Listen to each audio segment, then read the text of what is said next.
India is going through rapid urbanization due to a growing population and lack of employment in the rural areas. When youngsters migrate to the cities for better opportunities, the rural areas are left behind without a workforce, while the urban areas keep getting overpopulated. The aftermath of this can be seen in the cities that are bursting at the seams, adversely impacting the very opportunities for its inhabitants.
As the population grows, we need more jobs.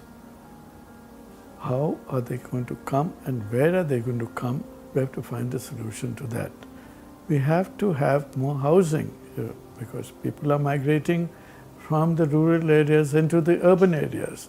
And now they're migrating, we have to find housing, otherwise there'll be more and more slums in the urban areas. We don't want the slums. So that also needs a solution. Both these things need a solution, and technology seems to have the edge in finding a solution to both these questions.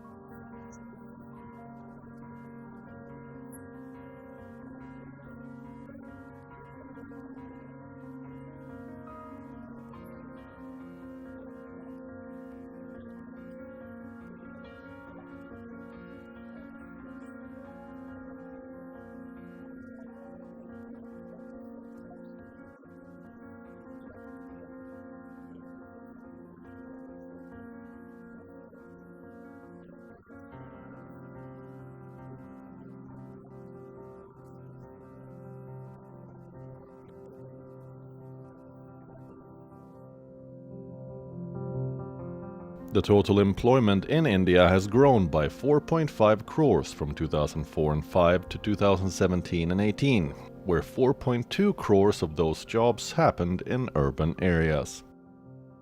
In rural India, the jobs are few and far in between, and job growth has either contracted or stagnated in the same period. When we put this number in perspective and compare it with the percentage-wise growth of jobs, it is only 0.8% growth, while the population grew at 1.7% for the same period. The glaring statistics show that people migrate to cities in search of better job opportunities if they cannot find prospects in their native land. There are green technologies which come up, there are digital technologies which come up. All these are new jobs which will be created. There are many unicorns that come up, and there are many new issues which come for the youth, which seems to have part of the solution of this great population growth. So we must keep in mind that we cannot allow the population to grow any further than it is today. Now is the time, more than ever before, to redefine the new jobs that are being created. As more sectors transition to low-carbon models, a visible shift toward greener jobs can be seen. In the last half a decade, the ratio between oil and gas jobs and renewable environment jobs has changed drastically in favor of sustainability. If this trend continues, renewable jobs could even surpass oil and gas jobs by as early as 2023. Over the next decade, we may see millions of green jobs being created, as there is growing awareness from political leaders to meet carbon emission goals, and an increasing corporate social responsibility to become more sustainable. This is valid for fields like renewable or environment jobs, fashion, manufacturing, transport, and even finance.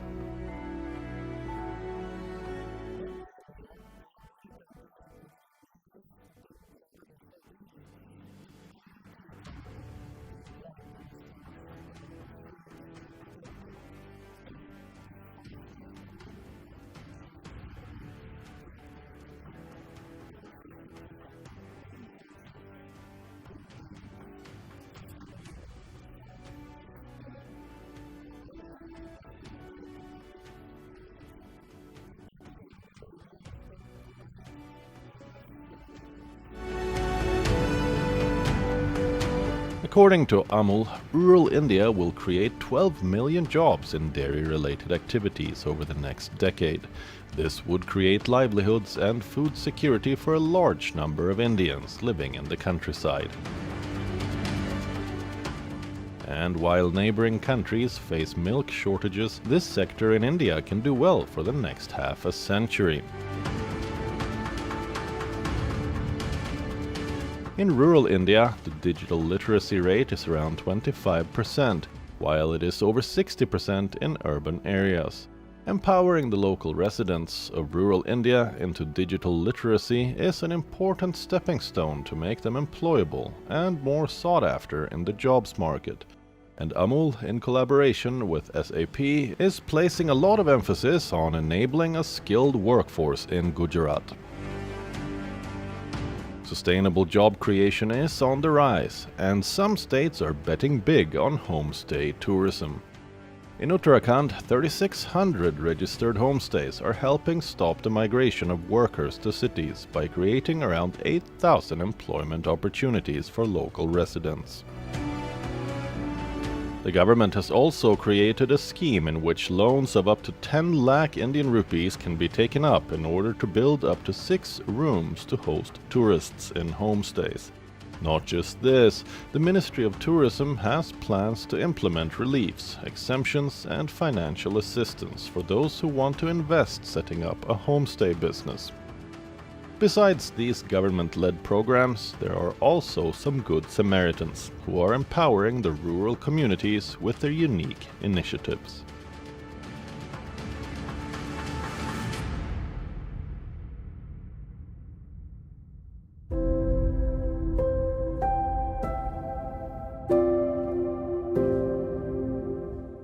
The fairy tale success of Lijjat Papad is legendary. The multi-million-dollar venture was founded by 7 women in a crowded Mumbai tenement in 1959.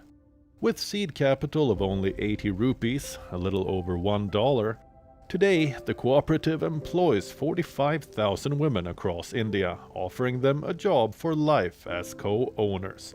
The objective of the institution is to provide self-employment to women, to enable them to earn a decent and dignified livelihood. I have spent 15 years at Lijjat. If I don't have this job, I would have wasted 15 years because I couldn't leave my children and go to work. I really wanted to work to support our household, but I couldn't do it easily because the kids were small and no one else could look after them. But by coming here, I feel like I didn't waste that time after all. I did something with my life for myself and my family.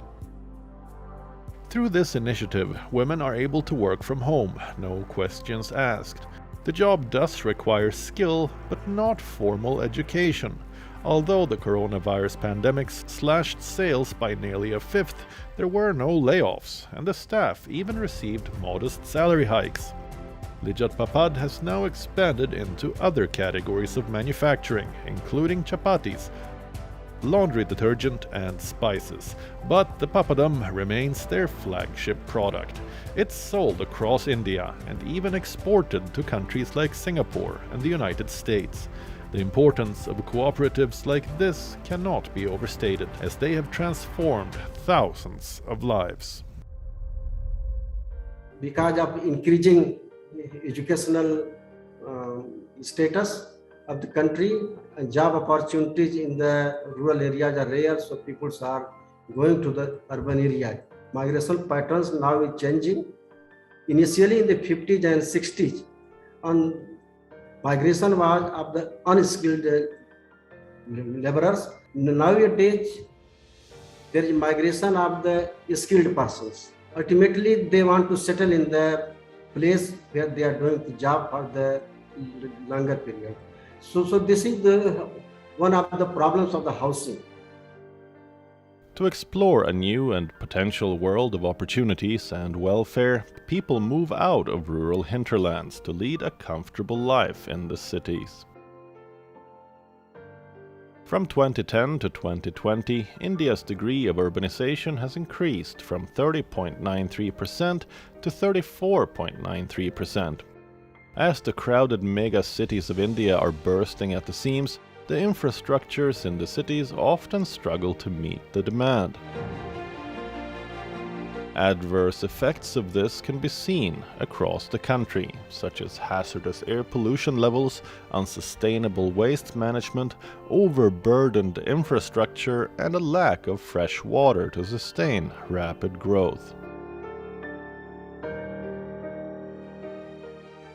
The rural areas are facing the brunt of migration by remaining underdeveloped as people move to cities for work opportunities. Can this ever be tackled?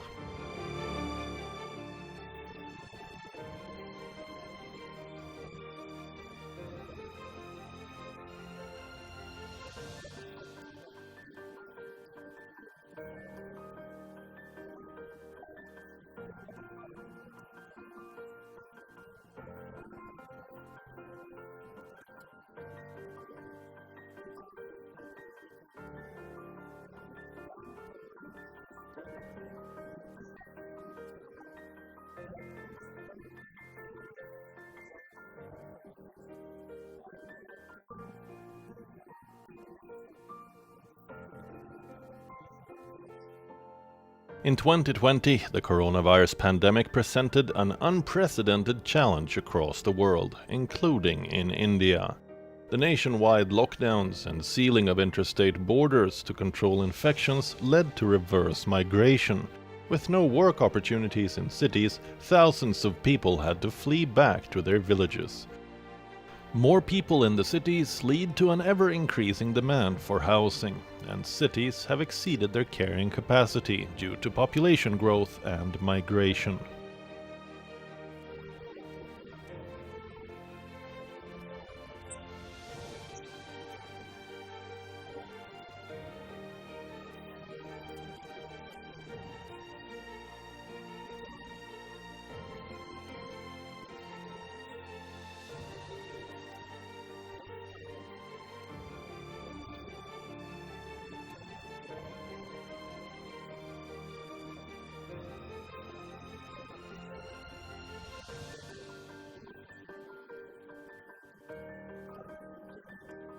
Building sustainable offices, schools and residences is the way forward.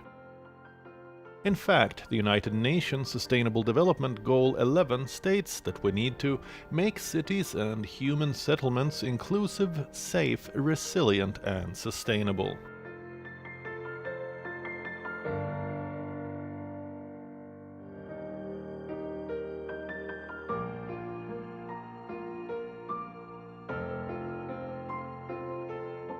GRIHA, or Green Rating for Integrated Habitat Assessment, is an organization based in New Delhi that assesses, inspects, rates and certifies all kinds of buildings on the parameter of sustainability.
Contrary to popular belief, sustainable options don't necessarily have to be more expensive than conventional methods of construction.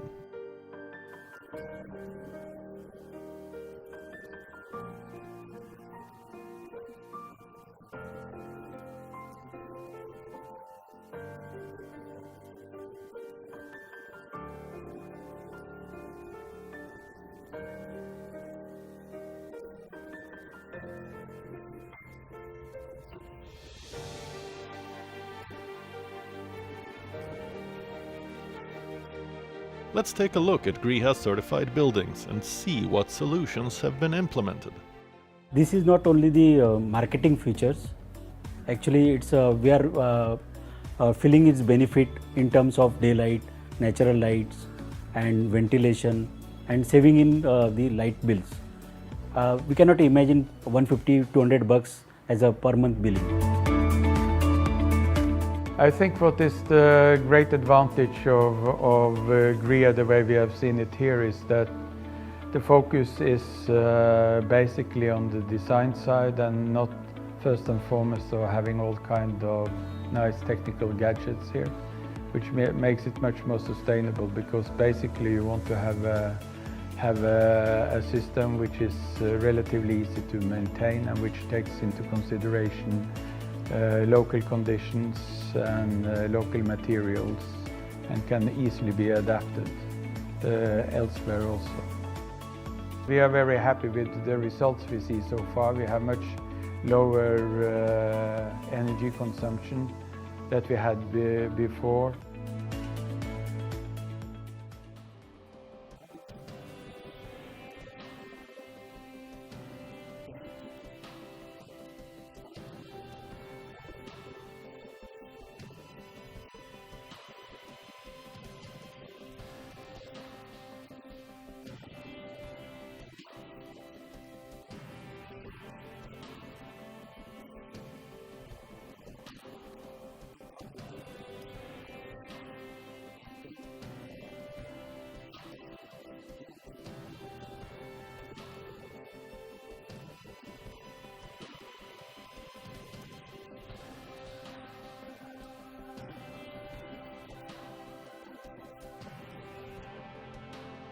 Every new building constructed today needs to be built in an eco-friendly manner, taking into consideration the impact of the environment. Perhaps the best place to begin this is at an educational setup, inspiring tomorrow's future with green values every day.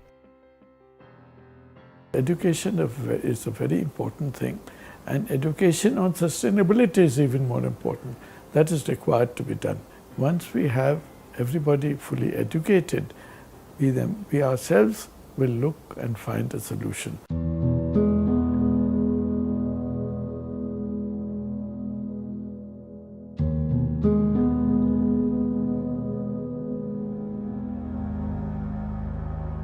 In one of New Delhi's satellite cities in Atroli near Pilkua, the Gyan Anant Vidyalaya leads by example. It is the first certified green school in the city.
Let's find out what the students think about studying here and what does sustainability mean to them.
In order to provide everyone with adequate housing and meaningful employment, while at the same time not exceeding the Earth's carrying capacity, we must follow the UN's Sustainable Development Goals.